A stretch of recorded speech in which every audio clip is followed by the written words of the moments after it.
of character. Di tempat ini kita bakalan ngobrol santai tetapi tetap bermakna nih. Di sini kita tuh bakal berusaha keluar dari karakter biasa kita nih dan mencoba melihat dunia dengan sudut pandang yang lebih luas. Dan tentunya tetap dengan pembahasan yang relate banget dengan kehidupan kita sehari-hari. Topik kita hari ini adalah konflik dan integrasi sosial. Meskipun kedengarannya berat, tapi kita akan membawakannya secara santai dan baru. Nah, kita juga bakalan membahas 4 konflik utama, yaitu politik, antar kelas sosial, pribadi, dan internasional. Yuk kita langsung masuk aja ke pembahasannya.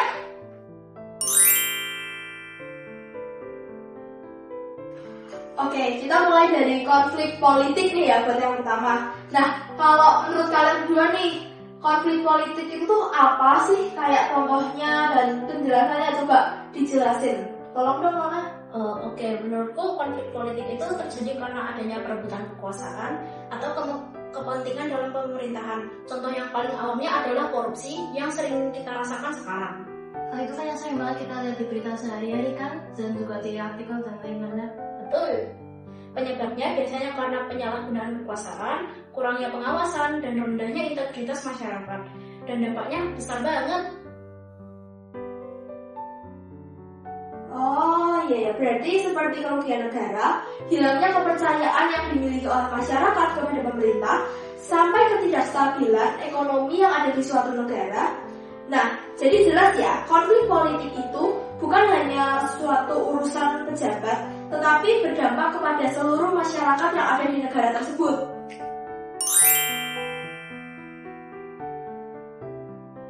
Oke, untuk sesi kedua, kita akan membahas konflik antar kelas sosial. Nah, ini tuh adalah konflik yang paling sering terjadi di masyarakat, terutama di kehidupan kita sehari-hari nih, tidak hanya masyarakat di Indonesia saja. Nah, konflik ini tuh terjadi karena perbedaan status sosial, status ekonomi yang dimiliki seseorang, pendidikan yang telah ditempuh, atau bahkan cara pandang yang dimiliki seseorang. Karena setiap orang memiliki cara pandang yang berbeda, mereka memiliki perspektif masing-masing, dan itu jika tidak diolah dengan baik, maka akan menimbulkan suatu konflik. Nah, salah satu contoh masalahnya yang paling sering ditemukan itu diskriminasi, guys. Misalnya karena dilakukan karena beda latar belakangnya, atau kesenjangan ekonominya, atau bahkan pun karena itu beda jabatannya. Penyebabnya bisa dari prasangka, stereotip, atau ketimpangan sosial yang sudah lama dan sering terjadi. Nah, dampak dari masalah ini itu sangat banyak loh. Contohnya seperti kesenjangan sosial makin besar, munculnya konflik masyarakat yang membuat perpecahan dan rasa keadilan jadi hilang, dan juga bahaya yang ini bisa bikin masyarakat makin tidak rukun. Nah, daripada itu, maka sangat penting untuk kita masyarakat ada sikap untuk saling menghargai dengan semua perbedaan yang ada.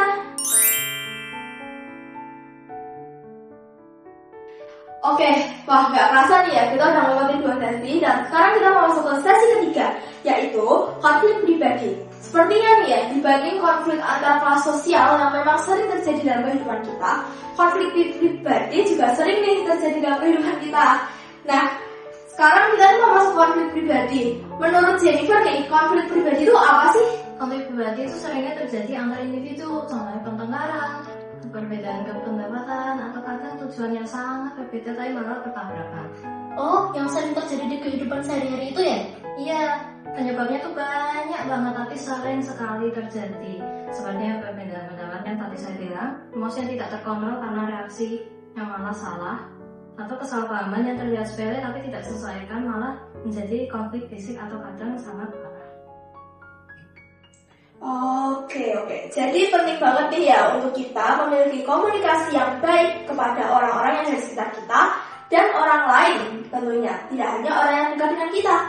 Nah, karena dengan kita memiliki komunikasi yang baik dan kita bisa dapat memahami perspektif orang lain, itu akan mengurangi resiko kita untuk memiliki suatu masalah dengan orang lain nih tentunya.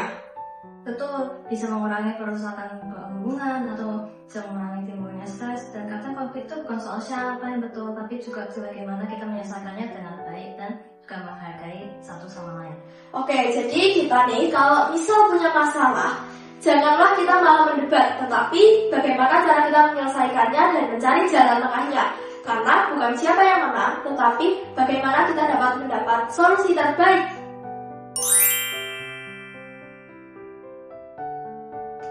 Oke, nggak kerasa banget ya, kita udah sampai di sesi terakhir, yaitu sesi 4 yang akan membahas konflik internasional. Nah, konflik internasional jarang nih ya dibahas. Ini kan berarti konflik yang terjadi antar negara nih. Contohnya nih yang lagi naik nih akhir-akhir ini adalah konflik di Laut Cina Selatan. Oh, ini tuh konflik yang melibatkan banyak negara kan? Iya, dan itu unsurnya banyak sekali, guys. Ada perebutan wilayah, sumber daya alam dan itu perebutan, klaim yang tumpang tindih, dan tambah kepentingannya geopolitik. Dampaknya pasti besar banget ya, guys ya. Nah, dampak dari masalah yang ada di Laut Cina Selatan ini sangatlah besar dan banyak. Mulai dari ketegangan militer, gangguan perdagangan global, ancaman stabilitas kawasan yang ada, bahkan potensi untuk terjadinya perang. Nah, dampaknya ini tidak hanya ke satu negara atau negara yang terlibat, tetapi juga ke dunia yang ada di bumi